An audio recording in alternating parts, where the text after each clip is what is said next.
Tamil viewers எல்லாருக்குமே விஜய் சந்தியாவின் அன்பார்ந்த வணக்கங்கள். இன்னைக்கு எதை பத்தி நம்ம பேச போறோம் அப்படின்னு பாத்தீங்கன்னா ஒரு விஷயம், ஒரு நேத்து மெரினால ஒரு ஏர் ஷோ அப்படின்ற ஒரு விஷயம் நடந்திருக்கு. அது பெரிய அளவுல பூம் ஆகி இப்ப எல்லா இடத்துலயும் அது ஒரு பேச்சு பொருளா மாறிக்கிட்டு இருக்கு. ஸோ 21 வருஷத்துக்கு அப்புறம் இந்த ஏர் ஷோ அப்படின்றது ஒண்ணு நடக்குது இல்லைங்களா?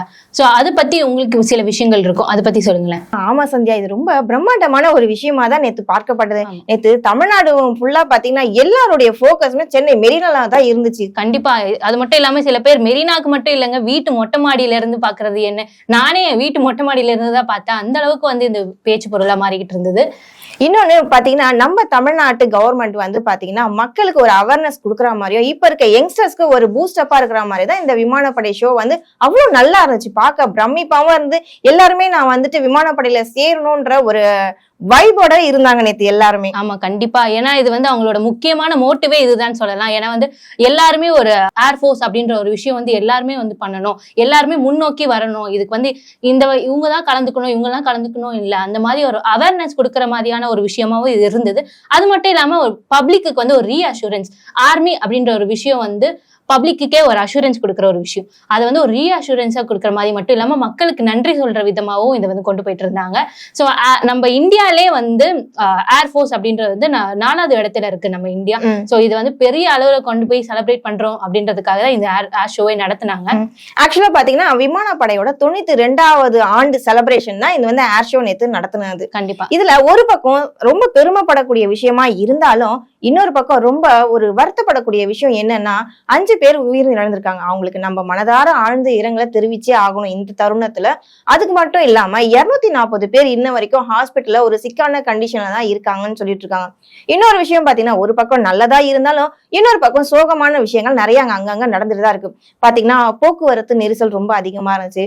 ப்ராப்பரான அடிப்படையான ஒரு தேவைகள் அங்க அரேஞ்ச்மெண்ட்ஸ் இல்லைன்னு ஒரு கம்ப்ளைண்ட் இருந்து. இன்னொரு பக்கம் என்ன சொன்னா நான் கேள்விப்பட்ட வரைக்கும் என்னன்னா அதுல ஒரு பகுதிக்குமே ஒரு தண்ணீர் டேங்க் இருந்தது, கேப் எல்லாம் கொடுத்தாங்க அப்படின்ற மாதிரி கேள்விப்பட்டேன். ஆனா எல்லாருக்குமே குடுக்கலன்றாங்களே. ஒரு குறிப்பிட்ட அதாவது எங்க முக்கியமான பிரமுகர்கள் உட்கார்ந்துட்டு இருந்தாங்க இல்லையா, அந்த ஸ்டேஜ்ல இருக்க அந்த சரௌண்டிங் இருக்கிற மக்களுக்கு மட்டும்தான் இந்த ஃபெசிலிட்டி எல்லாம் கிடைச்சது. அதை தாண்டி எக்கோடி மக்கள் வந்தாங்க. கிட்டத்தட்ட 17 லட்சம் மக்கள் வந்தாங்கன்ட்டு சொல்றாங்க. சின்ன குழந்தைங்க இருந்து பெரியவங்கள இருந்து எல்லா தரப்பு மக்களும் அந்த இடத்துல ஏர் ஷோ பார்க்க அவ்வளவு இன்ட்ரெஸ்டடா வந்திருக்காங்க. சோ அப்படி பார்க்கும் பொழுது எல்லாருக்குமே ஒரு அடிப்படையான விஷயம்ன்றது முக்கியமான காரியம் தானே. இதை மேயர் என்ன சொல்லியிருக்காங்கன்னா, நாங்க கொடுத்தோம் ப்ராப்பரா வாட்டர் ஃபெசிலிட்டி எல்லாம் வச்சோம் அங்கன்னா, ஆனா யாருக்குமே போலன்றதுதான் ஒரு மன வருத்தத்துக்குரிய ஒரு விஷயமாவே இருக்கு. சில பேர் என்ன இதை பத்தி கருத்து சொல்றாங்கன்னா இதை இன்னும் கொஞ்சம் நல்லா பண்ணிருக்கலாம். என்னதான் பந்தல் பகுதியில அப்பப்போ தண்ணி கேன்கள் இருந்தாலுமே எங்களுக்கு அந்த தண்ணி கேன்கள் பத்தவே இல்லை. அதுல அது தண்ணி ஒரு விஷயம் இருந்திருந்தாலே இந்த மாதிரி ஒரு பிரச்சனை வந்திருக்காது அப்படின்ற மாதிரி சில பேருக்கு அவங்களோட கருத்துக்களை சொல்லிட்டு இருக்காங்க. அது மட்டும் இல்லாம போக்குவரத்து நெரிசல் இது ரொம்பவே இப்போ வரைக்கும் பேசிக்கிட்டு இருக்காங்க. போகும்போது கூட நாங்க என்னங்க 5 டிஸ்டன்ஸுங்க, அதுக்கே எங்களுக்கு 1 hour ஆகுதுங்க அப்படின்ற மாதிரியான சில பேர் சொல்லிட்டு இருந்தாங்க. அது முடிச்சிட்டு நாங்க ரிலீஃபா வீட்டுக்கு போலாம் அப்படின்ற மாதிரியான விஷயம் வரும்போதுமே 2.5 மணி நேரம் எடுத்துச்சு அங்க வெளியில வர்றதுக்கு. 2.5 மணி நேரம் சாலிடா அங்க இன்ச் பை இன்ச்சா தான் நகர்ந்துட்டது. மக்கள்லாம் ரொம்ப அஃபெக்ட் ஆனாங்க. ஒரு பக்கம் பாத்தீங்கன்னா சந்தியா, இந்த ஏர் ஷோ கரெக்டா உச்சி வெயில் 11 மணில இருந்து 1 மணி வரைக்கும் அப்படின்னு சொன்னாங்க. கரெக்டா உச்சி வெயில்ல, அதுவும் பீச் மணல் எந்த அளவுக்கு சுடும்னு நம்ம எல்லாருக்குமே தெரியும். எல்லாருடைய பார்வையும் மேலதான் இருந்துச்சு. சோ கரெக்டா சன்லைட், சூரியனுடைய அந்த தாக்கம் அதிகமா இருந்தது.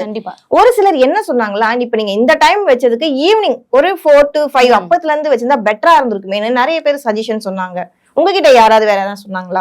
என்கிட்ட நான் ஒரு மக்களை நேரடியா போய் சந்திச்சதுல ஒரு மக்கள் ஒருத்தர் என்ன சொல்லியிருக்காங்க அப்படின்றது உங்களுக்காக. நேற்று 5 பேர் இறந்து போயிட்டாங்க, 17 பேர் அட்மிட் பண்ணியிருக்காங்க ஹாஸ்பிட்டல்ல. கொஞ்சம் இன்னும் சேஃபாக பண்ணியிருக்கலாம் கவர்மெண்ட்டு, அது பண்ணலை.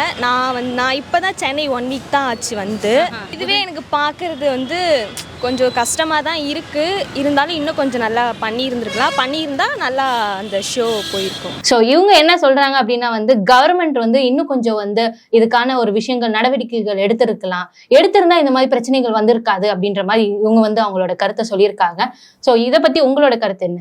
எனக்குமே அதுதான். இப்போ நான் கூட பாத்தீங்கன்னா அந்த ஸ்பாட்டுக்கு நான் போயிருந்தேன். ஏன்னா எனக்குமே ரொம்ப புதுசான விஷயம். ஏன்னா நான் ஃபர்ஸ்ட் டைம் பாக்குறேன். 21 வருஷத்துக்கு அப்புறம் நடத்திருக்காங்க. நான் இதுதான் ஃபர்ஸ்ட் டைம் இந்த மாதிரி ஏர் ஷோ பாக்குறது. ஸோ நானே என் கண் முன்னாடி பார்த்தேன்.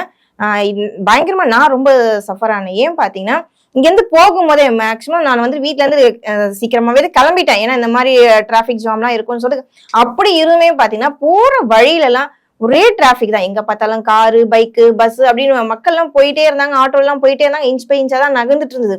அது ஒரு விஷயம். இன்னொன்னு அந்த இடத்துல ரீச் பண்றதுக்குள்ள அப்பா போதும் போதும்னு ஆயிடுச்சு. அவ்வளோ டயர்ட் ஆயிடுச்சு.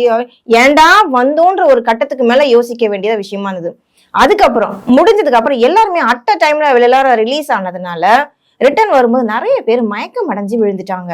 என் கண்ணு முன்னாடியே எவ்வளவு பிள்ளைங்க யங்ஸ்டர்ஸ்ல இருந்து மிடில் ஏஜ்ல இருந்து பாட்டிங்க சின்ன குழந்தைங்க அப்படியே டயர்டாகி சுருண்டு விழுறாங்க. நான் அப்படியே கண்ணு சில இடத்துல ரயில்வே ஸ்டேஷன்ல கூட நம்மளுக்கு ஸ்டேஷனே தெரியாத அளவுக்கு மக்கள் வெள்ளம் அவ்வளவு இருந்துச்சு. எல்லா ஸ்டேஷனுமே கிட்டத்தட்ட இன்னொரு சாதனை. இது வந்து சாதனையா இந்த நேரத்துல சாதனைன்னு சொல்லக்கூடாது, பட் மன்னிச்சுக்கங்க நான் சொல்றேன்.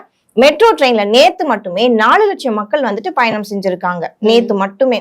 அப்போ மக்களுக்கு வந்து எவ்வளவு ஆர்வமா வந்திருக்காங்கன்னு பாத்தீங்களா? இதுதாங்க ஆர்வம்ன்றது. என் நாட்டுல நடக்குது, என் ஊர்ல நடக்குது, என்னுடைய இடத்துல நடக்குது, இந்த விமான ஷோ நடக்குதுன்னு சொல்லி எல்லாருமே குடும்பமா சாரசாரியா அந்த இடத்துக்கு போனாங்க. பட் அப்படி போகும்போது எல்லாருக்கும் தேவையான பாதுகாப்பு கொடுக்கணும் இல்லையா? அத பத்தியும் நான் போன இடத்துல ஒருத்தர்கிட்ட கேட்டிருந்தேன். அதை பத்தி அவருக்கு சொல்லியிருக்காரு. இது உங்களுக்காக. இந்த இன்சிடென்ட் ரொம்ப வருத்தத்தக்கமான விஷயம். இந்த க்ரௌடு இது மாதிரி வரணும் முன்னாடியே எல்லாருக்குமே தெரியும் இவ்வளோ க்ரௌடு வரதுக்கு வாய்ப்பு இருக்குன்னு. பட் வந்து லோக்கல் போலீஸும் கவர்மெண்ட்டும் இதுக்கு உண்டான ப்ரிகாஷனரி மெஷர் எடுத்து பாதுகாப்பு பண்ணிக்கலாம், உயிர் சேதத்தை தவிர்த்துருக்கலாம். இது வந்து ரொம்ப கண்டிக்கத்தக்கமான விஷயம். இருந்தாலுமே அங்கே தண்ணி பாய்ச்சல் அந்த மாதிரி விஷயங்கள்லாம் நிறையா இருந்தது. கேப்லாம் வேறு கொடுத்துருந்தாங்க அப்படின்னு, ஆனால் இன்னும் பத்தலை அப்படின்ற மாதிரி விஷயங்களும் இருந்தது. ஸோ அதில் உங்களோட கருத்து? அது வந்து அந்த இது it's not sufficient actually. We have to make more vigil alert and all. So they failed on this occasion. They failed actually. So அது பண்ணினது தப்பான விஷயம், கண்டிக்கத்தக்கது. உயிர் சேதத்துக்கு யார் பதில் சொல்லுவாங்க? யாருமே பதில் சொல்லலை. ஸோ இதுதான் இந்த இன்சிடென்ட்டோட ஒரு பிளாக் மார்க்னு சொல்லலாம். இவருமே இது வந்து இது பெரிய விஷயமா எடுத்து இது கண்டிக்கணும் அப்படின்ற அளவுக்கு அவரோட கருத்தை சொல்லியிருக்கிறாரு. ஸோ இதெல்லாம் நம்ம பேசிக்கிட்டு இருக்கோம். அது இதுக்கு முன்னாடியே அவங்க கவர்மெண்ட்டுக்கு தெரியும். ஏன்னா வந்து அவங்களே சொல்லியிருந்தாங்க இது வந்து ஒரு கின்னஸ் ரெக்கார்ட் படைக்க போற விஷயம், லட்சக்கணக்கான மக்கள்கள் வருவாங்க, அதுக்கு ஏத்த மாதிரி அவங்க நடவடிக்கை எடுத்திருக்கலாம். மெரினா சாகச நிகழ்ச்சியின் போது 5 பேர் பலியான விஷயம் பெரும் பரபரப்பை ஏற்படுத்தியிருக்கு. அரசுக்கு தமிழக வெற்றி கழக தலைவர் விஜய் கோரிக்கை ஒண்ணு வச்சிருக்காரு.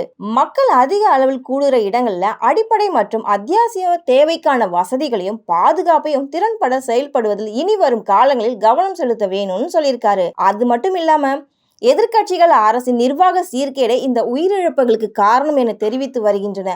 அதே சமயம் செய்தியாளர்களை சந்தித்த மக்கள் நல்வாழ்வுத்துறை அமைச்சர் மா சுப்பிரமணியம் என்ன சொல்லியிருக்காருன்னா, விமானப்படை கேட்டுக்கொண்டதை விட அதிகப்படியான வசதிகள் செய்து தரப்பட்டன, ஆனா அதிக வெப்பத்தின் காரணமாக தான் இந்த மரணங்கள் நிகழ்ந்திருக்குன்னு சொல்லியிருக்காரு. இன்னொரு பக்கம் பாத்தீங்கன்னா, தமிழ்நாடு காங்கிரஸ் கமிட்டியின் தலைவர் செல்வ பெருந்தகை உயிரிழந்தவர்களின் குடும்பத்திற்கு தலா 1 லட்சம் காங்கிரஸ் சார்பில் வழங்கப்படும் என்றும், உயிரிழந்த 5 பேரின் குழந்தைகளின் படிப்பு செலவையும் காங்கிரஸ் ஏற்கும் என்று தெரிவிச்சிருக்காரு. அதே நேரம் தமிழ்நாடு முதலமைச்சர் மு.க. ஸ்டாலின் என்ன சொல்லியிருக்காருன்னா, இறந்தவர்களின் குடும்பத்திற்கு தலா 5 லட்சம் வழங்கப்படும் என அறிவிச்சிருக்காரு. இந்த நிலையில மெரினா வான் சாகச நிகழ்ச்சி காண வந்து இறந்தவர்களுக்கு எனது ஆழ்ந்த அனுதாபங்களும் இரங்கலும் சொல்லியிருக்காரு விசிக கட்சி தலைவர் திரு தொல் திருமாவளவன் அவர்கள். அது மட்டும் இல்லாம உயர்மட்ட விசாரணைக்கு உத்தரவிட வேண்டும் என மார்க்சிஸ்ட் கட்சியினரும் சொல்லியிருக்காங்க. சோ மக்களே பாத்தீங்கன்னா, நேத்து ஒரு பக்கம் நல்ல விஷயமா நடந்திருந்தாலும் மக்களுக்கான ஒரு அவேர்னஸா இந்த விமான சாதனை நடந்திருந்தாலும் இன்னொரு பக்கம் சில வருத்தத்துக்குரிய விஷயங்களும் நடந்துதான் இருக்கு. இதை இனி வரும் காலங்கள்ல வரக்கூடிய ஆட்சியில இருக்கவங்க இந்த தவறுகள் பண்ணாம இருக்கணும். தொடர்ந்து இந்த மாதிரி சாதனையான விஷயங்கள், சாகசமான விஷயங்கள் நம்ம நாட்டுக்கு வேணும்னு நானும் வலியுறுத்துறேன். நன்றி, வணக்கம்.